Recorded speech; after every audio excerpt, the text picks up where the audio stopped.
नमस्कार. आजच्या व्हिडिओमध्ये आपण बघणार आहे आतून खुसखुशीत तसेच वरून कुरकुरीत अशी कोथिंबीर वडीची रेसिपी आणि अगदी मोजक्या साहित्यामध्ये आज आपण ही कोथिंबीर वडी बनवून तयार करणार आहे, ते सुद्धा अगदी 10 ते 15 मिनिटांमध्ये. चला तर मग सुरुवात करूया कोथिंबीर धुण्यापासून. इथे मी एक जुडी एवढी कोथिंबीर छान अशी निवडून घेतली आणि धुवून घेतलेली आहे. 2 ते 3 पाण्याने ही कोथिंबीर स्वच्छ अशी धुवून घ्यायची आहे. त्यानंतर अशी चाळणीवरती पाणी निथळण्यासाठी ठेवायचे आहे. आता कोथिंबीरमधील पूर्णपणे पाणी निथळलेलं आहे. कोथिंबीर वडी बनवण्यासाठी अगदी कोवळी आणि लुसलुशीत अशी कोथिंबीर मी इथे घेतलेली आहे. तरीसुद्धा यामध्ये जर काही मोठ्या-मोठ्या काड्या असतील तर ह्या आपल्याला काढून घ्यायच्या आहेत आणि या काड्या आपल्याला फेकायच्या नाही आहेत. ह्या आपण भाजीच्या वाटणामध्ये वाटू शकतो. याने भाजीला खूप छान अशी चव येते. तर तुम्ही बघू शकता यामधील मी मोठ्या-मोठ्या काड्या काढून घेतलेल्या आहेत. त्यानंतर आता ही कोथिंबीर अगदी बारीक अशी कापून घ्यायची आहे. शक्य तेवढी बारीक आपल्याला ही कोथिंबीर छान अशी कापून घ्यायची आहे. तर ही कोथिंबीर मी अगदी बारीक अशी कापून घेतलेली आहे. आता यामध्ये अर्धा चमचा एवढा ओवा टाकून घेतलेला आहे. तसेच 2-2.5 चमचे एवढे पांढरे तीळ सुद्धा टाकून घेतलेले आहेत. तीळ टाकल्यामुळे वडी छान मस्त खमंग अशी बनून तयार होते. चवीनुसार मीठ टाकून घेतलेलं आहे. तसेच यामध्ये आवडीनुसार सुके मसाले सुद्धा टाकून घ्यायचे आहेत. सुक्या मसाल्यांमध्ये मी इथे हळद, धणे पावडर, गरम मसाला तसेच थोडंसं लाल तिखट सुद्धा टाकून घेतलेलं आहे. त्यानंतर चमचाभर एवढा हिरव्या मिरचीचा ठेचा आणि अगदी चिमूटभर एवढा हिंग सुद्धा टाकून घेतलेला आहे. आता टाकून घेतलेले सगळे मसाले कोथिंबीरीमध्ये छान असे मिक्स करून घ्यायचे आहेत. तर तुम्ही बघू शकता मसाले मिक्स केल्यानंतर कोथिंबीरला छान असं पाणी सुटलेलं आहे. त्यानंतर यामध्ये पाव वाटी एवढं तांदळाचं पीठ टाकून घेतलेलं आहे. तसेच 2 वाटी बेसन टाकून घेतलेलं आहे. कोथिंबीर किती घेतलेली आहे त्यानुसार इथं बेसनाचं प्रमाण जे आहे ते आपल्याला कमी जास्त लागू शकते. तर याचं छान असं पीठ मळून घ्यायचं आहे. कोथिंबीरमध्ये भरपूर असं नैसर्गिकरित्या पाणी असल्यामुळे आपल्याला इथे पाण्याची आवश्यकता पडत नाही. सगळ्यात शेवटी मी अगदी चमचा 1.5 चमचा एवढं पाणी हाताला लावून कोथिंबीरचा छान असा गोळा मळून घेतलेला आहे.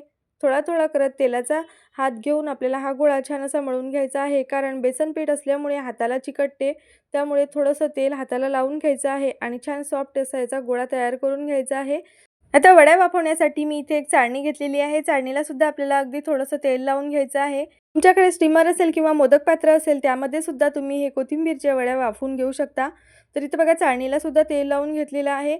आता या गोळ्याचे मी छोटे-छोटे 2 भाग करून घेणार आहे. गोळे जर खूप मोठे-मोठे केले तर ते शिजायला वेळ लागतो आणि आतपर्यंत व्यवस्थित शिजले सुद्धा जात नाही. तर इथे बघा मी चाळणीमध्ये गोळे ठेवून घेतलेले आहे. तसेच इथे मी पातेल्यामध्ये पाणी जे आहे ते खळखळून असं उकळून घेतलेलं आहे. आता या पातेल्यावरती आपल्याला ही चाळणी ठेवून घ्यायची आहे आणि चाळणीवरती झाकण ठेवून मध्यम आचेवरती साधारण 5-6 मिनिटे हे गोळे छान असे वाफवून घ्यायचे आहे. 5-6 मिनिटानंतर मी गॅस बंद करून घेतला आणि पूर्णपणे वाफ जाईपर्यंत असं झाकण ठेवून घेतलं होतं.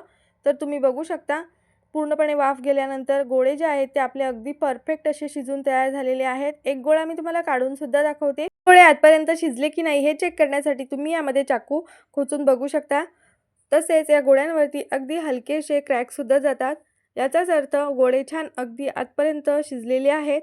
अशा पद्धतीने कोथिंबीर वडीसाठी लागणारे हे गोळे वाफवून घेऊन हवाबंद डब्यामध्ये फ्रीजमध्ये आठवडाभर अगदी आरामशीर टिकले जातात. तर तुम्ही बघू शकता चाळणीला अजिबात हा गोळा चिकटलेला नाही आहे. याचा अर्थच हे गोळे आतपर्यंत छान असे शिजलेले आहेत. चला आता ह्या वड्या आपल्याला तळून घ्यायच्या आहेत.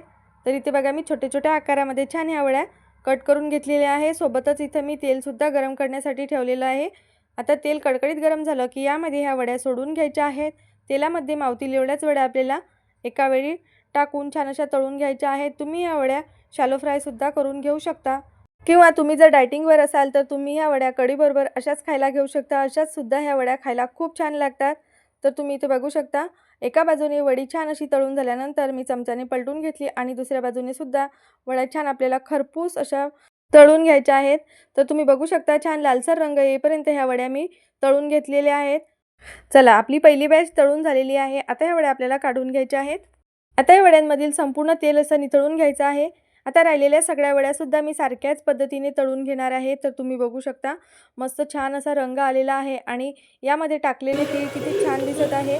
तर दुसरी बॅचसुद्धा मी सारख्याच पद्धतीने तळून घेत आहे. तुम्ही इथे या वड्यांचा आवाज ऐकू शकता किती छान मस्त ह्या कुरकुरीत आणि खमंग अशा बनवून तयार झालेल्या आहे. एक वडी मी तुम्हाला तोडून सुद्धा दाखवते. वडी तोडल्यानंतर तुमच्या लक्षात आलंच असेल की ही वडी आतमधून किती छान मस्त खुसखुशीत आणि वरून किती छान कुरकुरीत अशी बनवून तयार झालेली आहे.